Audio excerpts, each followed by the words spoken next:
지금 여기 모인 모든 분들에게 주님의 은혜와 평화가 충만하기를 기원합니다. 오늘은 대림절기 두 번째 주일인데요. 대림절기의 가장 중요한 주제는 우리가 다 아는 대로 기다림입니다. 이 절기는 인간의 몸을 입고 세상에 오셨던 예수 그리스도의 은혜를 기리면서 다시 오시겠다고 약속하신 주님을 기다리는 절기입니다. 물론 기다림은 신앙적 주제만은 아닙니다. 삶 자체가 기다림입니다. 밤이 되면 아침을 기다리고 추운 겨울에는 따스한 봄을 기다립니다. 집 나간 자녀가 돌아오기를 기다리고 출장 간 남편을 기다립니다. 더 좋은 사람, 더 좋은 기회를 기다립니다. 더 좋은 소식, 더 좋은 날이 오기를 기다립니다. 인생은 온통 기다림입니다. 기다림이 없는 세상, 기다리는 일이 쉬운 일은 아니지만 기다림이 없는 세상은 무슨 재미로 살겠습니까? 소망도 설렘도 없을 것입니다.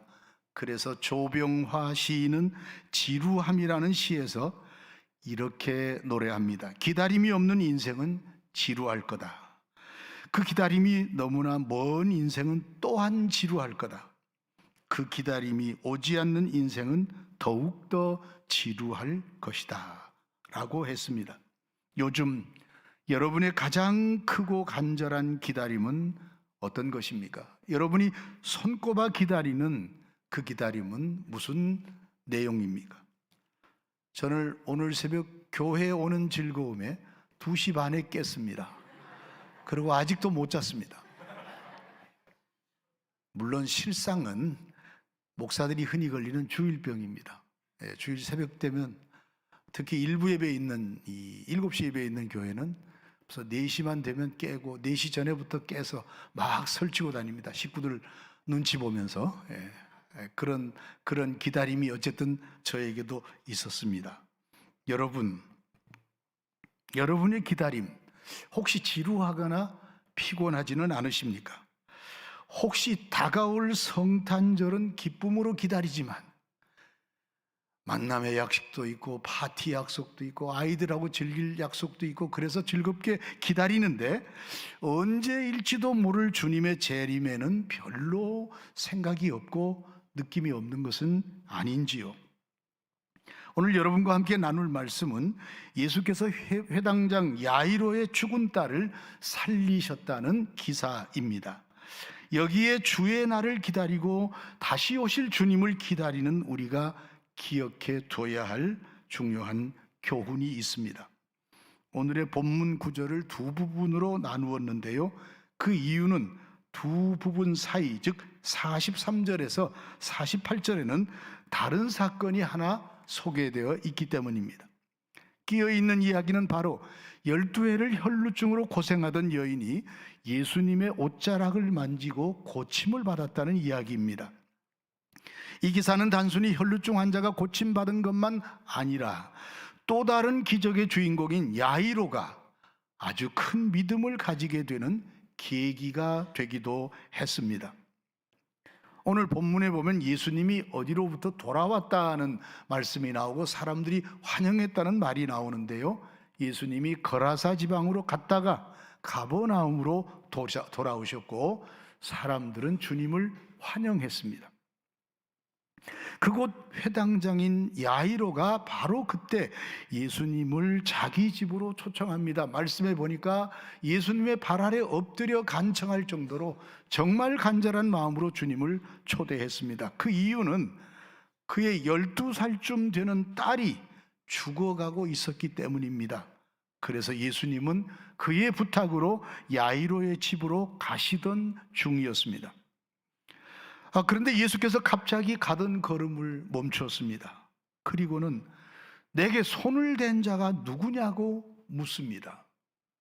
내게 손을 댄 자가 누구냐? 그 말을 들은 모두가 아니라고 할 때 역시 우리가 아는 그 성질 급해 보이는 베드로가 한 말씀 올립니다. 주님, 사람들이 이렇게 밀어닥치고 있는데 어떻게 알겠습니까? 지금 무슨 소리 하시는 겁니까? 그렇게 말합니다. 하지만 예수님은 내게서 힘이 나갔으니 나에게 손을 댄 사람이 분명히 있다라고 다시 물으셨습니다. 여기 이 장면에서 우리는 회당장 야이로의 마음을 한번 생각해 볼 필요가 있습니다.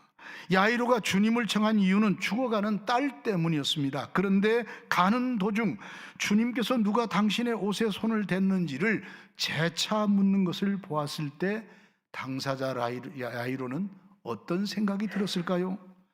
물론 야이로는 그 어떤 불만을 표현하지는 않았습니다. 그러나 사람이라면 누구나 한 번쯤 품어볼 만한 그런 생각은 있을 것 같습니다. 주님, 그게 뭐 그리 대단한 문제입니까? 이렇게 사람이 많은데 옷자락에 손이 닿는 것은 있을 수 있는 일이지요. 누구의 손이 주님의 옷자락에 닿는지 어떻게 누가 알겠습니까? 지금요, 제 딸은 죽어가고 있거든요. 한시라도 빨리 저의 집으로 가시지요. 그냥 사건의 경중을 따져볼 때 죽어가는 딸을 살리러 가는 것과 주님의 옷자락 정도를 만진 사람을 찾는 일 중에 어느 쪽이 더 중요할까요? 여러분 생각해 보세요. 물어보나 마나죠? 물어보나 마나입니다. 물을 이유가 없는 질문이에요. 또한 주님의 말씀처럼 능력이 당신에게서 나갔다면 그 능력을 받은 사람은 이미 문제가 해결되었는데 그 긴박한 상황에서 굳이 그 사람을 찾아서 확인해야 하겠습니까? 아직은 죽어가는 딸이라는 해결되지 않은 시급한 일이 있는데 말입니다. 회당장의 인품이 워낙 좋아서 주님의 이런 행동을 다 이해했을지는 몰라도 제가 만약 야이로였다면 주님이 왜 이렇게 지체하시는지 정말 속상했을 것 같습니다. 정말 한번 여쭙고 싶었을 것입니다. 여러분, 골든타임이란 말 알지 않습니까? 골든타임, 생명을 연장할 수 있는 마지막 기회, 마지막 시간을 가리켜 골든타임이라 그럽니다. 가령 예를 들어서 심장마비가 온 사람이 있다면 4분 이내로 의료기관을 찾든지 비상조치를 취해야 합니다. 물론 질병에 따라 3시간, 4시간 더 많은 시간이 필요한 분들도 있기는 할 겁니다. 그렇다면 예수님은 무슨 병인지는 몰라도 화급을 다투는 이 상황에서 왜 지체하셨을까요? 우리는 이 이야기에서 무엇을 배워야 할까요? 첫째로, 잘 기다리는 것이 믿음이라는 교훈입니다. 어떻게 하는 것이요? 제가 제목에다 잘 해놓고 이렇게 갈매기표를 하나 붙였어요. 잘 기다리는 거. 잘 기다리는 게 아니고 잘 기다리는 거. 여러분, 냄비 근성이라 하는 말 들어보셨죠? 냄비. 뭐 우리나라 사람들이 스스로 그렇게 말해요. 한국인 심성이 냄비 근성이야. 포르르 끓어오르다가도 금방 식어버리고. 뭐 별로 좋은 얘기는 아니죠. 비하하는 말인데요. 어떤 불행하고 수치스러운 일이 벌어졌을 때 전 국민적인 관심이 쏠립니다. 사건의 당사자들은 견딜 수 없을 정도로 여론의 문매를 맞습니다. 인터넷을 통해 신상털기와 비난의 글들이 끊임없이 쏟아집니다. 그런데 냄비에 물이 뽀글뽀글 끓다가도 불이 꺼지면 순식간에 식어버리는 것처럼 시간이 지나면 언제 그런 일에 관심을 가졌는가 싶을 정도로 외면합니다. 물론 특별히 정치인들이 그렇다고 말할 필요야 있을지 모르겠지만, 예를 들자면 정치인들이 무슨 실수를 했어요? 어떤 잘못을 저질렀습니다. 그런데 정치인들은 가만히 보면 별로 신경 안 쓰는 것 같아요. 왜냐하면 여론이라는 것도 뽀글뽀글 끓다가 시간이 지나면 언제 그런 듯이 잠잠해지기 때문입니다. 약간의 비난을 감수하고 나면, 약간의 시간이 흐르고 나면 사면되고 복권이 이루어지고 여전히 그들의 자리가 굳혀지고 여전히 다음번에 선거 나오면 또 당선이 됩니다. 그들이 저지른 일을 잊지 않고 철저하게 책임을 따져 물어야 하는데 그런 것이 부족하다는 그런 의미 아니겠습니까? 뭐 이걸 말하려고 하는 건 아닙니다. 우리 신앙도 이런 성향이 있다는 겁니다. 무엇을 기도하면 하나님께서 곧바로 들어주시기를 바랍니다. 그리고 다분히 기도하면 응답받는다는 말을 마치 수학 공식 암기하듯이 철저하게 믿다 보니, 괄호 열고 물음표, 철저히 믿다 보니 오랫동안 기도하는 것을 잘 하지 못합니다. 기도 막 했으니까 빨리 하나님 들어주십시오. 안 들어주시면 말고요. 제목도 잊어버리고 뭘 기도했는지 모릅니다. 여러분, 하나님을 믿는다는 것은 뭘 의미하는 것일까요? 하나님을 전적으로 의지하는 것을 말합니다. 그렇다면 응답이 없다고 기도를 멈출 게 아니라 끝까지 기다리며 깨어 있어야 합니다. 그래서 잘 기다리는 것이 믿음이 되는 것입니다. 본문에서 주님께서는 혈루증 앓는 여인의 일로 시간을 지체하셨습니다. 회당장 딸의 구원이 중요하지 않아서가 아니었습니다. 회당장 딸의 구원보다 혈루증 앓는 여인을 구하는 게 더 급한 일이었기 때문도 아니었습니다. 주님께서 의도적으로 지체하고 계신 겁니다. 여러분, 지체한다 하는 말은 부정적인 사건에 많이 갖다 붙입니다. 어떤 의미입니까? 때를 늦추거나 질질 끄는 것을 말합니다. 사전에 보니 또 그렇게 설명해 놨어요. 때를 늦추거나 질질 끈대요. 질질 끌어. 일부러 그런다는 게 일부러. 설마 주님이 그러셨을까요? 이 사전의 의미처럼 주님이 늦추거나 질질 끌었다. 설마 주님이 하시겠지만은 주님이 그러셨다고 봅니다.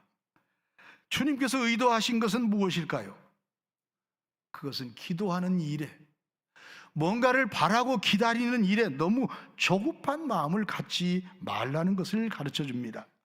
물론 잊어버리라는 말은 아닙니다. 주님을 신뢰하며 기다리라는 것입니다. 여러분은 하나님의 때가 정확할까요?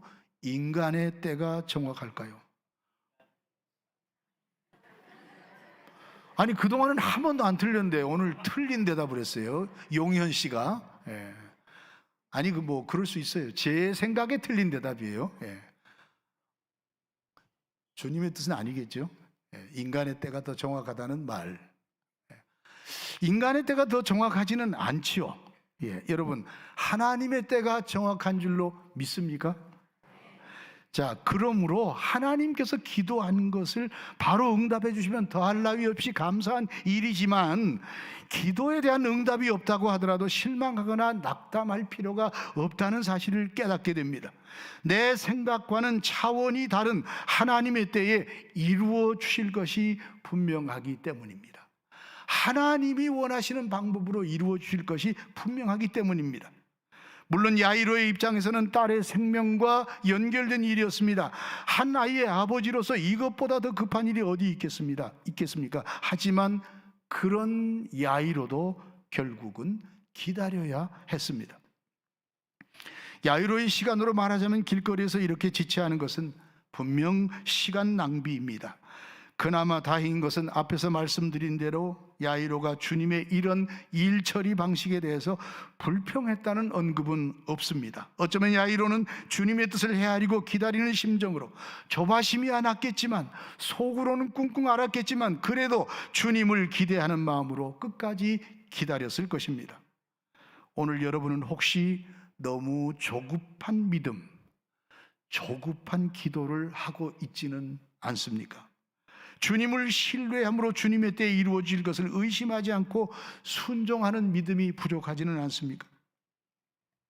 시편 40편 1절에 보면 다윗은요, 내가 여호와를 기다리고 기다렸더니 귀를 기울사 나의 부르짐을 들으시고 나를 기가 막힐 웅덩이와 수렁에서 건지셨도다 라는 찬양을 올렸습니다. 다윗은요, 기다리고 또 기다렸습니다. 여기 기가 막힐 웅덩이와 수렁이라는 말은 발이 닿지 않는 늪을 의미합니다. 그저 한번 빠지면 계속 빠져 들어가기만 하는, 헤어날 길이 전혀 없는, 0.001%의 가능성도 없는 그런 수렁을 의미합니다. 이것이 다윗의 어떤 경우를 두고 표현한 것인지는 모르지만 아주 극심한 환난과 시련을 겪었다는 말이고, 그럴 때 기도했다는 겁니다. 기다리고 기다렸다. 여러분, 기다리고 기다리는 기도를 하고 계시죠, 여러분도? 기다리고 기다려야 할 때가 많습니다. 그 횟수가 몇 번인지 그 시간이 얼마나 긴 건지는 알 수가 없지만 반복했다는 말입니다. 또 반복했다는 말입니다. 계속 기도했고 계속 바라보고 받고 계속 기다렸다는 말입니다. 그리고 그렇게 하니 주님이 응답하시더란 말씀입니다. 주께서 자신을 기가 막힐 웅덩이와 수렁에서 건져내셨다고 마침내 찬양할 수가 있었습니다. 여러분, 잘 기다려야 응답받는 줄로 믿으시기를 바랍니다. 어떤 분이 말하기를요, 하늘나라에는 되돌아온 소포가 많을 것이라고 했습니다. 참고 기다리며 기도를 계속하지 못하여 하나님이 보내신 응답이 되돌아오는 경우가 많다는 뜻입니다. 한 부인이 오페라 공연 극장의 지배인에게 전화를 걸어서 지난밤 공연에 갔다가 아주 값비싼 다이아몬드 브로치를 잃어버렸다고 합니다. 그때 그 지배인은요, 전화한 사람이 그렇게 말합니다. 전화 끊지 말고 꼭 기다리세요. 지배인과 몇 사람은 그 부인이 앉았던 좌석을 중심으로 열심히 찾다가 마침내 그 비싼 브로치를 찾았습니다. 그리고 찾았다는 사실을 알리려고 전화기 앞으로 갔는데 그 여인은 이미 전화를 끊어버렸습니다. 그는 그 여인이 전화를 다시 해주기를 바랐지만 아무런 소식도 듣지 못합니다. 우리가 볼 때 이 얼마나 이상하고 어리석은 여성인가 라고 말하겠지만, 실은 우리가 그 같은 태도로 기도하고 그 같은 태도로 기다릴 때가 많다는 겁니다. 우리는 우리가 필요한 모든 것을 주님께 고하고 나서 수화기를 들고 계속 기다려야 하는데 그러지 못할 때가 많다는 것입니다. 여러분, 잘 기다리시고 잘 믿는 성도들이 되어 주님의 기도 응답을 많이 누리시기를 축원드립니다. 또 한 가지는요, 기다리는 동안 더 분명하고 놀라운 역사가 나타난다는 교훈입니다. 만약에 주님께서 혈루증 앓는 여인과 대화하지 않았다면 야이로의 딸이 죽기 전에 그 집에 도착할 것을 아셨을까요? 모르셨을까요? 제가 자꾸만 물어보나 마나한 질문을 해요. 주님이신데 모르시겠습니까? 주님은 다 아십니다. 주님은 전지전능하신 분입니다. 시간과 역사를 주관하시는 분입니다. 거리를 초월하시는 분입니다. 다 아시면서도 그렇게 하신 것, 의도적인 지체가 분명합니다. 그렇다면 또 물어봐야 합니다. 왜 그러셨을까? 그것은 주님의 주 되심을 보이시기 위함입니다. 즉 당신이 바로 생명을 살리는 장본이신이심을 보여주려는 의도적인 지체라는 것입니다. 예수님이 혈루증 앓는 여인과의 대화가 채 끝나기도 전에 회당장의 집에서 산 사람이 왔습니다. 그가 야이로에게 하는 말이 이젠 당신의 딸이 죽었으니 선생님을 더는 괴롭게 하지 말라고 합니다. 예수께서 혈루증 여인에게 딸아, 네 믿음이 너를 구원하였으니 평안히 가라 하시는 이 마지막 축복의 말을 하고 있을 즈음에 날아온 아주 슬픈 소식이었습니다. 딸이 죽었으니 선생님을 더 괴롭게 하지 말라. 상당히 예의 바른 말 아닙니까? 이제는 소용없습니다. 선생님 괴롭게 하지 말고 가시게 하십시오. 그런 말입니다. 그런데 이게 바로 믿음 없는 사람들이 당연히 가질 수밖에 없는 생각의 한계입니다. 그들은 주님을 찾긴 찾았었지만 그들의 생각에 아무리 예수라고 해도 생명을 다시 살리는 일까지는 불가능하다고 여겼던 것입니다. 여기까지라는 생각이었습니다. 그리고 이런 분위기는 회당장 야이로의 집에 이르렀을 때에도 이어집니다. 죽은 아이를 위하여 사람들이 우는 것을 보시고 주님께서는 아이가 죽은 게 아니라 자는 것이라 하셨습니다. 그러자 사람들이 수군거리고 비웃습니다. 아마 제자들이나 예수님이 다 듣게 하신 말인 것 같아요. 그 옆에 있는데 그들이 죽은 것을 알기에 비웃더라. 구체적으로 무슨 말을 했는지는 모르지만 아니 미쳤나, 죽은 애를 보고 잔다고 하다니, 장난치나, 뭐 별말을 다 했겠죠. 죽은 게 아니라 잔다고 하시는 예수님을 이상한 사람으로 보는 것입니다. 이것이 바로 주님과 세상 사람들과의 인식의 차이입니다. 세상 사람들은 죽으면 모든 것이 끝이라고 생각합니다. 여러분도 그렇습니까? 우리가 흔히 쓰는 말 있죠. 아휴, 죽으면 그만이지 뭐. 아주 자연스러워요. 예, 죽으면 그만이지 뭐. 정말 그래요? 예수 믿는 사람도 이 말 자꾸 해도 되겠습니까? 죽으면 그만 아니에요. 아닌 걸 믿으시나요? 우리는 죽으면 그만 아닙니다. 그래서 우리가 우리 말 쓰는 중에 아무리 그냥 입에 붙은 말이라도 에이, 죽으면 그만이지, 그런 말은 안 하시는 것이 옳을 것 같습니다. 죽기 전에는 예수님이 무엇이든지 하실 수 있겠지만 죽은 다음에는 예수님도 할 수 없다고 생각한 겁니다. 자, 그렇다면 죽은 사람에게 아무것도 할 수 없는 주님이 우리와 다른 것은 무엇일까요? 똑같잖아요. 죽은 사람에 대해서 아무것도 할 수 없다. 우리가 주님의 능력을 이렇게 한정하면서 주님을 믿는다면 그것은 참된 믿음이라고 할 수 없습니다. 주님께서는 이런 잘못된 생각을 고치시려고 의도적으로 지체하신 겁니다. 죽은 야이로의 딸을 살리심으로 당신이 전능하신 하나님이시라는 것을 증명하시고자 한 것입니다. 주님께서는 마치 잠자는 아이를 깨우듯이 소녀를 일으킵니다. 아이야 일어나라 하시면서 그 손을 잡아 일으키십니다. 그러자 아이의 영이 돌아와서 아이가 일어납니다. 이로써 주님께서는 전능하신 하나님이심을 보이신 것입니다. 여러분, 우리가 흔히는 말해요. 전능하신 하나님, 생명의 주님, 부활의 주님. 근데 정말로 그렇게 믿고 기다리고 있느냐? 이게 참 문제가 아니겠습니까? 주님은 생명의 주님이시고 부활의 주님이십니다. 인생은 죄와 사망의 그늘에 있지만 주님은 이런 죄와 사망의 문제를 해결하시고 인간에게 영원한 생명을 주십니다. 여러분 믿으십니까? 성가대만 믿는 것 같아요. 이걸 믿는 게 복음을 믿는 것이고 이걸 믿는 게 진짜 믿음입니다. 본문에서 주님이 지체하신 것은 바로 이런 참 복음을 드러내시고자 함이었습니다. 당신이 생명의 주인이시며 구원자라는 것을 알리시기 위함이었습니다. 그것을 위하여 혈루병 환자의 행동을 묵인하지 않고 들추시며 지체하셨던 것입니다. 그러니 우리는 다른 무엇보다도 주님을 전능하신 하나님으로 바라보고 믿을 수 있어야 합니다. 주님에게는 능치 못할 일이 없음을 믿어야 합니다.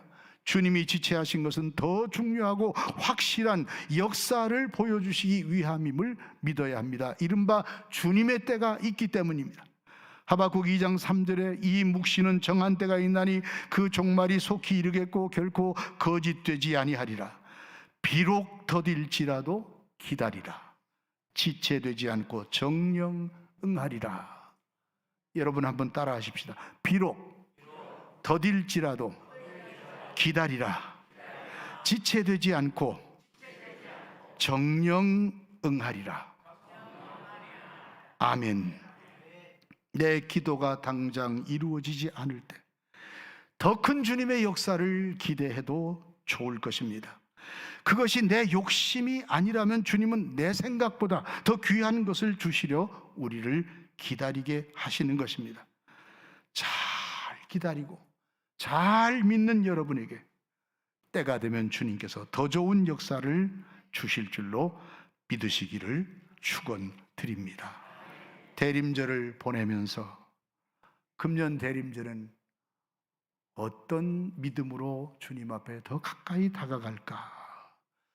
저도 설교 준비를 하려고 앉으니까 대림절에 했던 설교가 너무 많아가지고 어디 본문을 찾을 수가 없어요.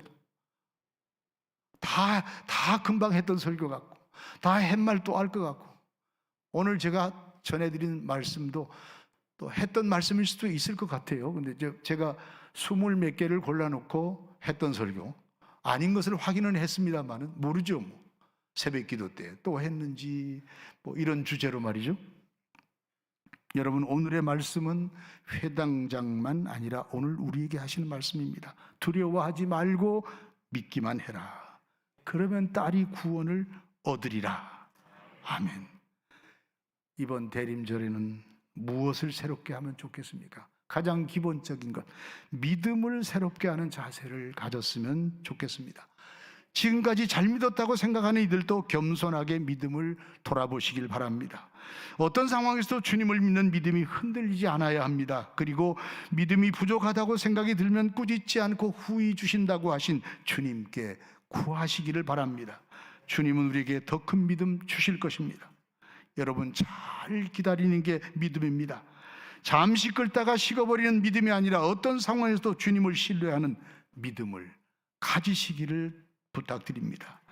그럴 때 주님은 주님의 때에 우리에게 가장 좋은 것으로 응답하실 것입니다. 기도하겠습니다. 하나님, 감사합니다. 대림절 둘째 주일을 통해